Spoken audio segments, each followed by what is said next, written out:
Welcome to the Political Insider, your source of news every day. Subscribe to the channel so that you get updated with what's going on in the world. And then when you go out to a dinner party, you know everything and you can be the clever person who can pass on these opinions as your own. So there's a benefit to it. Subscribe to the Political Insider and ring that bell so that you get our notifications. Let's kick off with our annual obsession this time of the year, and that is with the matric results. For historic reasons, South Africa has always really been very interested in the outcome of matric results. This harks back to when even I was young and good looking. That was 1,000 years ago, and it used to be a big deal.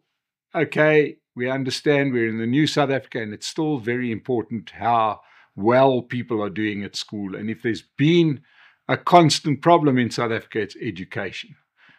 So the matric results come out, and let's be fair, over the last 10 years, they've shown a constant improvement. They have definitely shown a constant improvement. This year, the star performer, because there is starting to be competitions between the provinces, which is a good thing, the province that actually came out tops was KwaZulu-Natal. Star performer this year, with the most distinctions and a 90% pass rate. Now, you could be excused for thinking that as education and hospitals, just so that once again to sound intelligent at that dinner party, education and hospitals is managed by the provincial government. You can't help but reach a conclusion that perhaps good things happen when the ANC gets replaced in a province.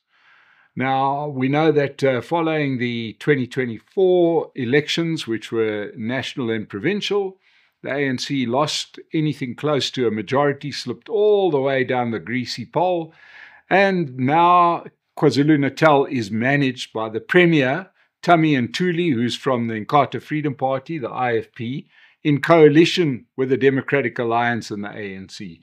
And this guy seems to be doing a good job. And hopefully it's this kind of electoral cost. You do things wrong, voters vote you out, which has made a change in KwaZulu-Natal. We can only hope so. And then immediately contradict ourselves because mainly the ANC lost its majority because people went and voted for Umkhonto weSizwe. And they are sitting there, and as we've discussed on this channel before, there's a furious battle to unseat this particular parliamentary government, which is doing a very, very good job, and replace them with the Umkhonto weSizwe, economic freedom fighters, and National Freedom Party, the party that has got less than 20,000 votes but has one seat, who's seeing big budgets, and they are trying to unseat this government. We'll have to see. But here is one vote of confidence that something in KZN is working, and that is outside in the realm of education, which is managed by the provincial legislature. Still sticking with those school results, it's a metric. We do understand that in South Africa we don't like testing too much. Remember, the South African Democratic Teachers Union refuses to allow inspectors in our school to inspect the standard of the teaching. That's probably why our education is so poor. They are protected because they are a union. They're protected by the ANC. So we have this race to the bottom where our teachers can perform as poorly as they like. You and I wouldn't know. We're not sitting in the classrooms. The parents aren't really involved, and that's why our education system is so worryingly poor. But this at least is one metric where we can judge the performance of provincial government. What is truly worrying is that in the two big economic centers of South Africa, namely Gauteng and the Western Cape, they could only muster third and fifth spot out of 9, respectively. And, these are the provinces that are meant to, provide talent for our economically sensitive cities and metros. And this kind of poor, educational outcome is a bad indictment of the Democratic Alliance-led Western Cape and the ANC EFF Patriotic Alliance led Gauteng. It's not great. We need to improve this and hopefully get those standards up. But I want us to take the moment to celebrate the gains, the fact that our education is getting a little bit better. I think that part of this can be set down to the fact that as we progress, so we get some of that older deadwood teacher out of the system. Please God, it should happen, and it should happen faster. But I think what we should really be concerned about is about the 50% of youngsters that started school 12 years ago who never reached matric. So we may have an 80% pass rate, or whatever the number is, 90% pass rate. But remember, that's out of only half the children that have made it this far. Another very concerning metro is our declining maths participation, where only just more than 34% of children that made it to matric even did maths. And even of those scholars, the pass rate declined from 69% to 64%. We are now in the fourth industrial revolution, everybody says, and you cannot be mathematically illiterate. It can't be. We've got to get to the point where we take the sciences seriously, and that is the future of our children, that they should learn mathematics. You know, it's only Julius Malema that thinks that we have a means of production, which is an old spinning jenny from 300 years ago. No, we're in the modern age where people have to learn how to use technology, they have to learn how to code, etc. And you are in a world of hurt if you don't understand maths. I also think that part of the improved performance of our basic education could be that we managed to finally wrest control of that Ministry of Basic Education from the cold, dead hands of Angie Motshekga. Remember her, she was the Minister of Basic Education for 1,000 years, she is now inflicting her own brand of excellence on our military, and that's why we have one boat that works and one plane that flies.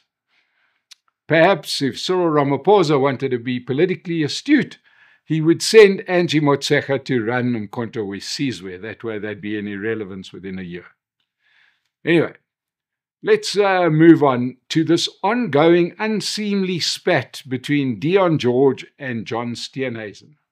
Let's not forget that this messy catfight started when the leader of the Democratic Alliance, John Steenhuisen, decided to fire his Minister of the Environment. The full name is the Minister of Forestries, Fisheries and the Environment, Deon George.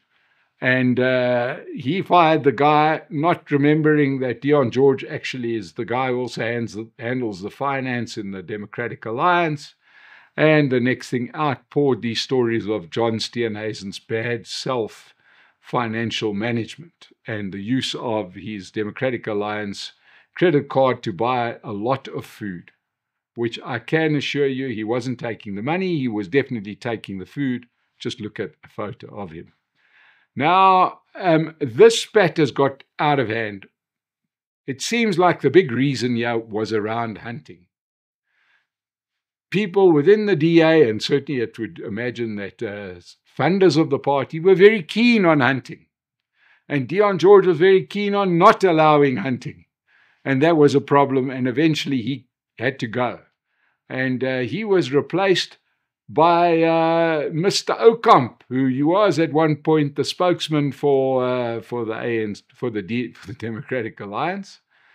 And it seems like he has got some links to the hunting industry as the new Minister of the Environment.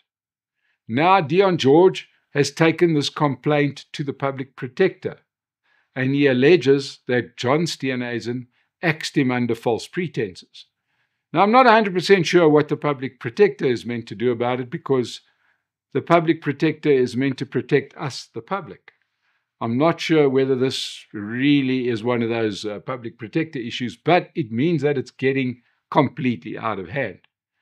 Now, if the new minister has links to the hunting industry and he's been put in because of that, imagine our response if this had come out of a ministry run by the ANC or Mkhonto we Sizwe or the EFF. And I think we've got to be very fair on this. It is quite plainly disturbing and worrying that the DA, who claims that they govern better, seems to govern just the same as what the ANC has governed the country, where self-interest prevails, where you can have a guy like Gwede Mantashe as Minister of Mining when he has mining interests, and so does his wife.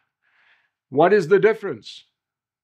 If your new minister has links to the hunting industry and he wants to favor the hunting industry, I think it's a bad idea. I think that the Democratic Alliance must stop this. It's a very bad look. And if they don't, they should be punished at the polls. Just like we have been constantly wishing that the ANC would get published at the polls when they do this kind of behavior. It is unseemly, it's disgusting, and quite frankly, it's worrying that any party should deem this to be okay, least of all the party that claims to be beyond reproach, the DA. Now, I see the DA's federal chairperson, Helen Zille, has weighed in by warning both of them to stop squabbling publicly. How about you actually go in there and manage the situation if you are chairperson of the organization that's rapidly going to become an irrelevance if you keep this kind of performance up? I do know that it seems like sometimes like Helen Zille is the only logical person in there and the only one trying to build the party. But this is not a good look for the Democratic Alliance, and I must admit I am disgusted by this. Because, this is not like they got rid of Deon George for not doing his job. It seems like they want to get rid of him because he did his job too well. And to replace him with Willie Oukamp, a guy who's no doubt linked to this industry, what more can I say about this kind of thing? Let's move on. Let's talk about a topic we've discussed a few times, and that is our Chinese-led naval exercises that are taking place just off our Simonstown coast.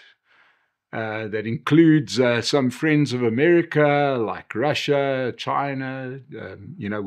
Iran was part of it. Now, one of those participants, Iran, seems to be withdrawing from these exercises because the real sort of messy bit hasn't started yet, where they actually go out to sea, and I presume that's where we try and row after those frigates and corvettes of theirs, trying to keep up. So, but anyway, and this seems to be linked to the protests that are taking place in Iran. And if rumors are to be believed, it is Pretoria that urged Iran to withdraw, saying that it's not a good time to antagonize the US further by having Iran taking part in naval exercises while they kill protesters in downtown Tehran. Am I led to believe that suddenly we have got a conscience in South Africa? Because up until now, we have been quite okay with the killing of Uyghurs in China, with the killings of Ukrainians by Russians. But protesters in Iran apparently is a step too far. It's got to be the first time in decades that the South African government is acting in the interests of the country, if this is the case. And it's got to be the first time in decades that our foreign policy hasn't been led by antagonizing everybody that the ANC views as an ideological opposite. But it could be linked to our next story, which is the fact that Washington seems set to revive AGOA. AGOA is the African Growth and Opportunities Act, which gave many African countries access, duty-free access to the US market. And somehow they included South Africa. And this was very beneficial to the South African economy. But, of course, South Africa, we see a lot of horses, and we look at their those gifted horses, we look at them in the mouth and punch them in that mouth. Boy, we don't just look that gifted horse in the mouth, we punch it and kick it. making sure that we destroy this opportunity. We were part of AGOA. And I just want to give you a sense of what we are doing. In 2023, when we were still very much part of AGOA, we exported $3.6 billion worth of goods to the US. Everything from fruit to yachts. Now, fruit, you need people working on farms in a country desperate for jobs. That's great. But yachts take surely a lot of people to build. We've enjoyed these privileges for more than a quarter of a century, but it's been on shaky ground ever since this US administration of President Donald Trump has taken over. They didn't forget that we took people to the ICJ, some of their mates. It didn't help that we've got somebody like Ronald Lamola who uses a microphone every 5 minutes to tell America how bad it is and to call their president a racist. So are we starting to see the start of some diplomacy in South Africa? Who knows?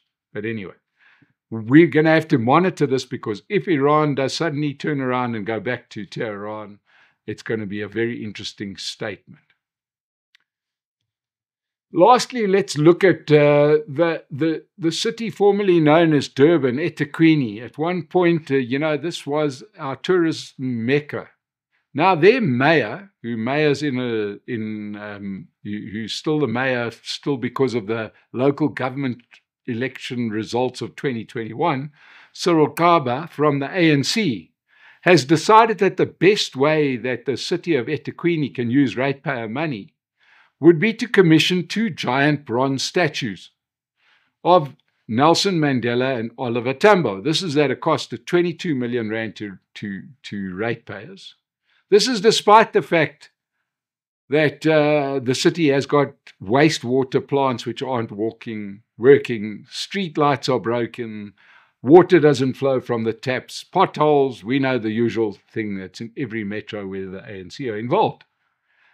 But they've decided that a really good way to improve on service delivery was to have these 2 9-meter statues, which will tower over the Durban Promenade, of 2 people that have got no links to Durban.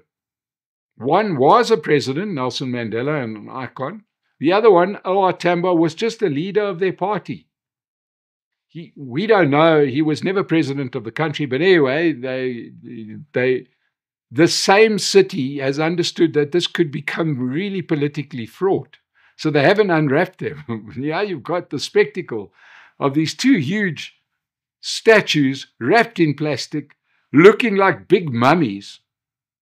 And they're too scared to unveil them, but they've spent the 22 million rand on it. So now, realizing that this may not be so politically popular, politicians have suggested that perhaps, and rather than admitting it was a mistake to do it in the first place, they've recommended commissioning statues of the late Zulu king Goodwill Zwelithini and maybe even the IFP leader Mangosuthu Buthelezi. This is going to look like, it's going to look like the pyramids of Giza at some point. We're going to have statues. South Africa is going to become a new country of statues. But hey, at least the homeless can now say that they sleep at the feet of Nelson Mandela, because what else are we going to do? And my word, if you've got big bronze statues, how long before somebody looks at that and sees a couple of thousand rand and decides, just to cut off a head or take an arm, cash it in, go to cash converters, turn this into money and see where we go to. But hey, we never fail to turn a well-intentioned idea into a mess. We always politicize these things that should not be politicized.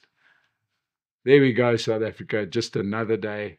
Thank you so much for joining me on The Political Insider. As I said at the start, please subscribe to the channel.